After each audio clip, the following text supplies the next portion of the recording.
Anytime you reach the end of a thing, if it's the end of a moment, the end of a season, the end of an investment, the end of anything that has meant something to you, it will usually cause you to reflect.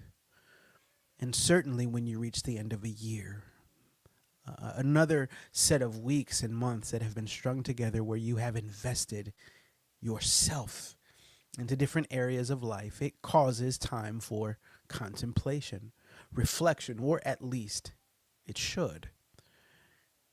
I have to say, over the last few days, few weeks, few months, I have found myself in deep reflection, thinking a lot about who it is that I am and who it is that I'm becoming, what I have been through and where I've been, and of course, where I'm going. I find myself deep in thought. And today I wanted to return for another episode of Hope Rising so that I could give you some of my reflections at the end of 2024. Some of you may have noticed that I have not been on the air for the last few months. At first, it began with simple issues with technology. There were about 7 or 8 more episodes that my team had filmed, and we had some incredible guests on, and we sat down to get ready to edit the videos, and we found out there were audio issues. All of the videos were ruined, unusable, could not be used because of the audio. And at first I thought, well, I'll just rush on to some more videos. I'll make more, I'll re-record, I'll go solo, whatever I have to do. But it became clear that that wasn't the move, that that wasn't the thing to do, that I just needed to be still and let God be God in my life, that I needed to just be calm and let whatever the move was that was taking place move and get ready for what was next. I'm going to share some things during this episode, some new happenings in my life and in the lives of our family. There are some things that you need to hear about and you need to know about. Yes, that means I have some announcements I'm going to be making, some surprise things that I'm going to share with all of you who are listening and watching today, because there are some amazing things happening with my family. It's not just going to be business I'm going to share with you, but real life. But I have been feeling this pull, this tug that it's time. And my wife and I were talking last week, and she said, there's all these things you're talking about wanting to do now in business. But at the end of the day, God is saying you need to hit record. And anything else that you want to talk about is irrelevant if you're not going to say yes and be obedient. And so here I am, hitting record. Some of you may be watching or listening live. Some of you may be listening on the actual podcast after the fact, and I want to welcome you all in. If you don't know me well, or maybe this is your first time meeting me, my name is Maurice F. Martin. I am the host of the Hope Rising podcast. I am a transformational speaker and coach. I'm a motivator. I'm a father. I'm so many things. I'm a husband. I'm a Christian. I'm a man of God and a man of faith. And I'm also just a person who's on a journey just like you, trying to figure out who I am and how it is that I become who it is that I am being called to become. So without further ado, I want to share with you 3 of the greatest lessons that I have learned during 2024. 3 things that I personally have walked away with. I'm not saying that they're all revolutionary. Some of them are things I've heard before or maybe knew in some way before. But these are lessons that I really understand mind, body, and soul now. And the first one of those lessons is that there are times in life when the only way is through. I don't know about you, but I don't always like confrontation. I don't always like to go through what it is that I have to go through in life. I sometimes try to skirt around issues, try to avoid heavy moments. There's just times when I don't want to deal with what I got to deal with in life. How about you?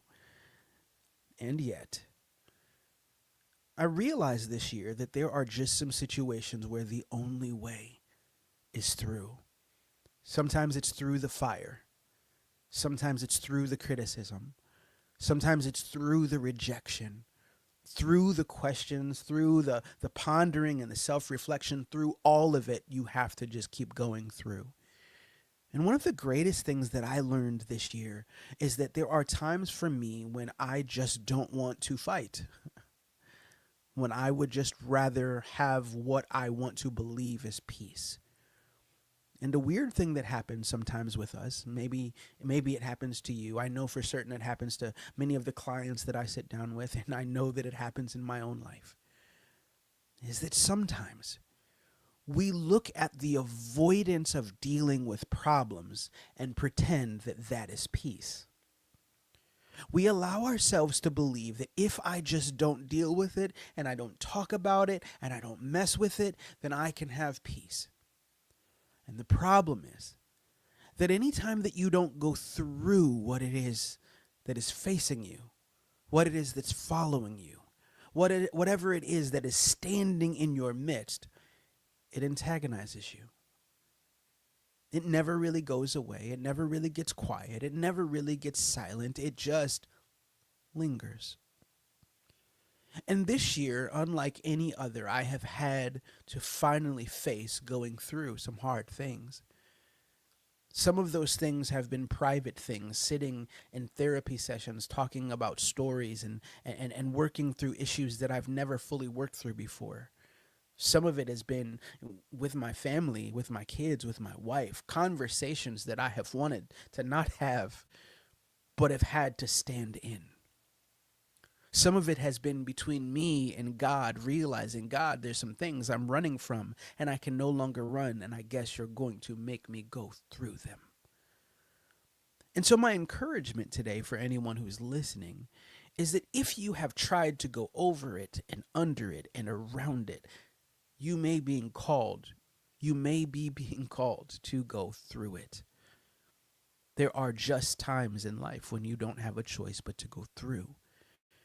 And going through a hard thing is often the very thing that you need to grow you, or develop you, or mature you.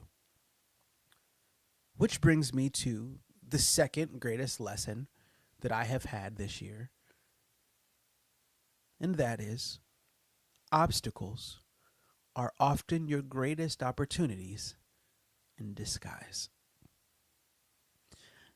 I was in prayer a few months ago, and it wasn't one of the moments that you want there to be a camera on you. It's not one of the moments where you want someone to walk in on you while you're praying. I was sitting in a room, tears in my eyes, and I was wondering, will I ever be good enough? I don't know if any of you ever deal with those types of questions, but I can just be transparent in telling you that there are moments in my own life when I have felt like I am not good enough. Not good enough to be loved, not good enough to be supported, not good enough to be forgiven. I have almost written myself off. Sometimes you can notice who doesn't show up instead of who does. You can notice who's not paying attention rather than who is. You can find yourself distracted. And one of the greatest lessons that I learned this year is that when I have started to lean into some of these obstacles, I have found that they are actually opportunities to heal, just waiting for me. If only I can go a little bit deeper, get a little bit more raw and a little bit more honest. If only I can find the words where the words don't seem to flow. If only I can get just past my comfort zone to the growing zone, the learning zone, the wisdom zone. If y'all know what I'm talking about, there's this zone that's just past the place you want to go to. Like you think you know how much pain you can endure, and so when you reach your pain threshold, you're like, all right, we're going to stop right here. We're not going any farther. But when you go through it, that obstacle that seems like it's standing in your way suddenly becomes the opportunity to learn so much about you, or so much about God, or so much about the people who are trying to love you despite what it is you're going through. 2024 was this great year of me learning truly that my obstacles are necessary. I can't tell you how much I have grown as a person, and also as a businessman, as an entrepreneur. I mean, my company, our company, we have done things this year that are 2 and 3 times what we accomplished last year. We've made a difference in helping lives. I've spoken at so many more places this year and brought on more coaching clients, and so many good things have happened, and yet there have been these roadblocks. There have been these stumbling blocks. There have been these moments of like, can I do this thing? Do I want to do this? Why am I doing this? There's been a couple times this year when I thought, I'm ready to give up. I don't want to do this anymore. And just past those obstacles, I have found my greatest opportunities to grow. I have found my greatest opportunities to forgive. I have found my greatest opportunities to love. My greatest opportunities to become. And my encouragement to all of you who might be watching, who might be listening, and I really am live, by the way. I can see there's a couple people who are watching right now. I really am live as I'm talking. My encouragement to you is to lean into the obstacles, to understand that they're just not any obstacles. They're your obstacles. They're not just any challenges. They're your challenges. They're not just any trials. They're your trials. Custom made for your life. Those are tiers that were tailor made for you. That pressure is there, customized just for you. The things that you're feeling, that you're trying to wish away and pray away, are there for your good. Will you recognize the opportunity? The opportunity to keep going. And finally, the number 3 lesson that I have learned this year is that my reflection is not the rejection I have felt in my heart. My reflection is not the rejection that I have in my heart. It's always interesting when people meet you and find out what it is that you're going through. I have sat in front of so many leaders. For whatever reason, God has like opened up doors and opened up windows and opened up seats at the table. And I have sat beside so many great men and women. And one of the things that I have learned, one of the things that I have realized, is that most people don't really look like what it is that they go through on the inside. That when you see them and you see them growing and you see them thriving and you see them accomplishing things. Sorry, we're having a 3-year-old moment. Sammy has decided to, okay, so like, I'm going to try to paint the picture for those of you who can't see anything, because some of you are listening later on podcast. So I was sitting here in front of the camera, and then everybody all of a sudden saw me look in a direction. Sammy came running into the room, and he was trying to pretend to be like, like the guy at the football game who gets naked and tries to streak across the field and just wants to get as far as he can before he gets tackled. Like that was the commando role. That, I mean, Sammy's wearing clothes. He is wearing clothes, but he did try, and he actually made it. So here he's gonna get on the camera. Say hi. Hi. Tell everybody who you are. I'm Timmy. And how old are you? I'm 3. And what would you like to say to the audience today? Hi. Anything else? He's got a sword. For all of you who are listening in, he wanted you to know he's got a sword. All right, I'm putting you down. Hold on. Before I get to the third thing, Naima's sitting here. Naima's actually been here the whole time. She's helping me produce today's episode. She hit record for me. What would you have to say to the audience today? You're not gonna talk? Okay. All right. All right. No. You can't touch the camera. All right. So the family sends their love.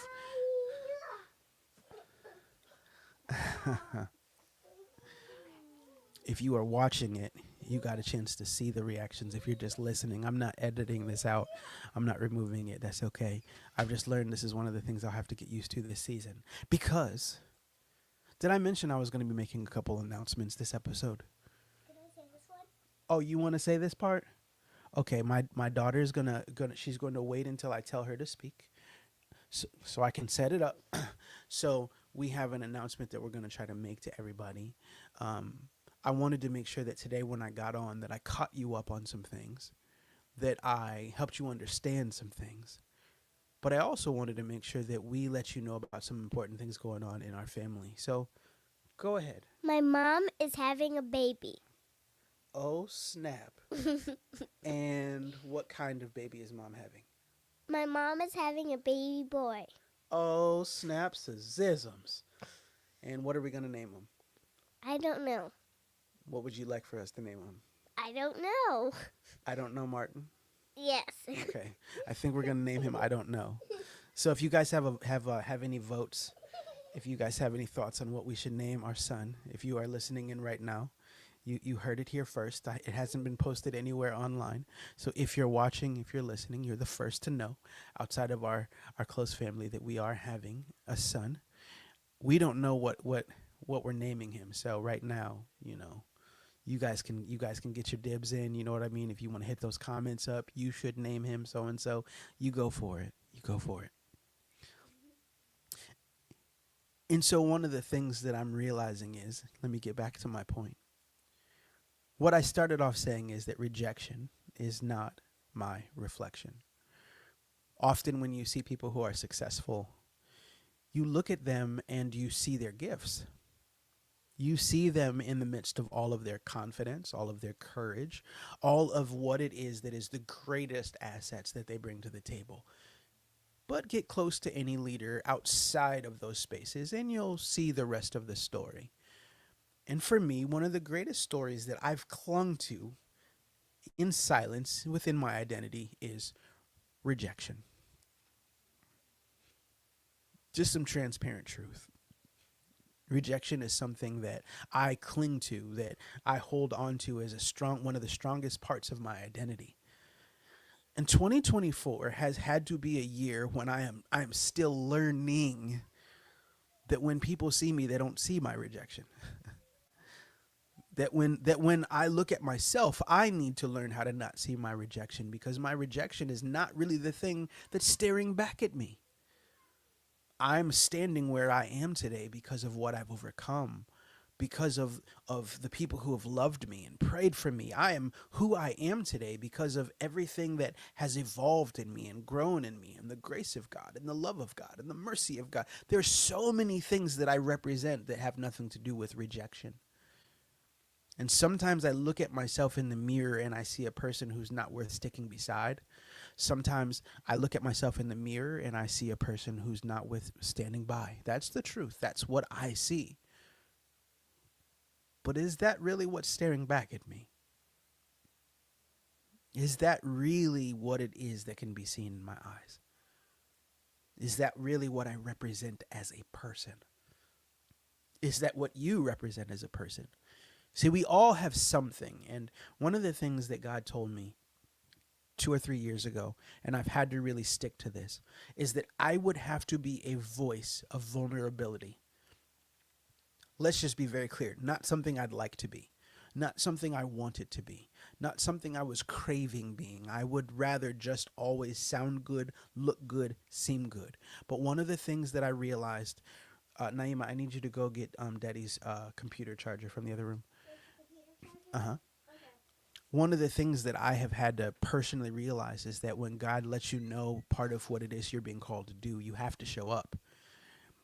And what you learn is that people who are as articulate as me, people who, by the way, when I'm standing in front of an audience, even when I hit record, this isn't fake. Like, this isn't something I have to try to do. I literally just come alive. It exudes out of me. It's not something I'm pretending. It's about the most natural thing that exists in my life. Oftentimes, it's when I'm not in front of a camera, not in front of a client, not in front of an audience, not in front of all those things. that I have to learn how to be okay. It's when I'm not performing that I have to find peace within myself. Don't turn the camera. Just plug it into the side, honey. It's in the back. Don't turn the camera anymore. You're pressing buttons. You're pushing stuff up on the computer. Okay. Thank you, sweetie. This might not make any sense to you guys when you hear it. As I'm explaining it, it could be one of those things that only makes sense to me, but some of you might understand. It's kind of like knowing how to be Superman, but not knowing how to be Clark Kent.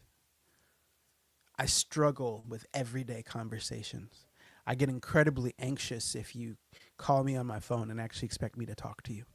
If you were to knock on my door and show up at my house, the anxiety that I would feel having to have an everyday conversation with you is actually overwhelming. Um, I have anxiety attacks sometimes when I know that we're going to be going and just spending time with people who are perfectly good and acceptable and normal and loving. And so I have learned to find comfort and peace when I'm standing on a stage in front of hundreds of people because I'm in control. There's less fear of getting hurt, getting wounded, getting rejected, all these things. And so I share this all with you because I am learning that I'm more than my rejection and more than my pain and more than my sorrow and more than my hurt. I'm something else. I'm learning how to enjoy life and enjoy the little things in life. And that is what I want to encourage you to do in 2025. Yes, maybe you've been checking the boxes. Maybe you've been making the accomplishments. Maybe you've been making the money. My question is, are you finding joy?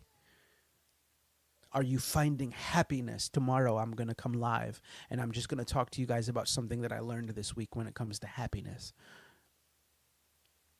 Are you working towards those things, or are you letting your past rejections define you? Are you allowing your disappointments to consume you? Is the grief and the pain the only stuff that you're allowing to be as important as it needs to be? Or are you allowing those things to get put in their rightful place and allowing peace and joy and happiness and contentment to take reign? That's my encouragement for you today. And so here is the game plan for me. I'm going to be coming live over these next few days.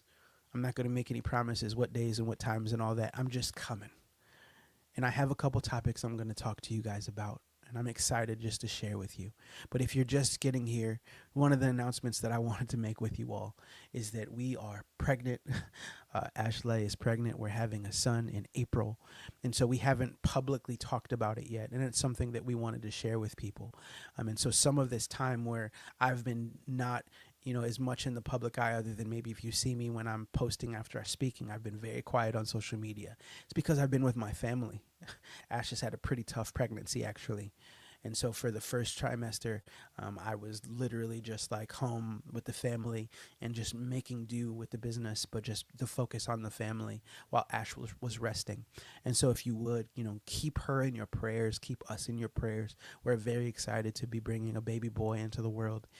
But certainly we need your prayers and your love and support. So if you could give those things, we would appreciate it. I also want to let you guys know that I have decided I'm going to do my first challenge. So, a lot of times you see people do 30-day challenges, 7-day challenges, 5-day challenges, all those things. And so I came up with an idea several months ago called the Total Harmony Challenge. I'm going to explain a little bit more about it tomorrow. I'm not going to get into it all today because I was only going to be on here for about 20 minutes and I've already gone over. But I'm just going to tell you that it's a 5-day challenge. And the whole thing is that this is all about recalibration in the new year. Making sure that your mind is where it needs to be. Your heart is where it needs to be. If you're burned out, if you're beat up, if you're stressed out, if you're frustrated, let's spend a couple days, just a few minutes a day, recalibrating and reconnecting with the version of you that you need to be to conquer 2025. That's the whole point. It's going to take place the week of January the 14th. And so if you are interested in joining me for the Total Harmony Challenge, and again, you'll be seeing more information about it, I just want to invite you to go to my website. It's mauricefmartin.com/challenge. Not that complicated. mauricefmartin.com/challenge. So those are the two big announcements. The one announcement is the important announcement. There's a baby coming. The second announcement is that I'm giving birth to a new thing in the business, the Total Harmony Challenge. And I really think that this is, or I'm hoping that this is going to be something that helps people connect with the greatest version of them as they go walking boldly into 2025. So I appreciate you listening today. I appreciate you watching today. I appreciate you just keeping us in your prayers and in your thoughts. I would also appreciate any comments you leave today. Is there anything you want me to make sure that I talk about over these next few days and a few weeks? I'm making a commitment, kind of a rededication to getting back in front of the camera as often as possible. It helps me to be able to help you. So if there's a certain topic you want me to discuss, if there's something you've been tripping on, something you've been struggling with, or maybe something you've seen someone else around you struggling with and you want to ask me to address it on an episode, I will do that. So if you will leave the comments and just let me know how I can help, how I can be a voice of confidence, a voice of reason, and a voice of wisdom, I'd appreciate it. And so that is all I have for today. God bless you guys. I just thank you for tuning in and for sticking with me. And so I'll talk to you sometime soon. This has been all for now on Hope Rising, where you come to find hope. Thank We'll you see. for coming. See you soon.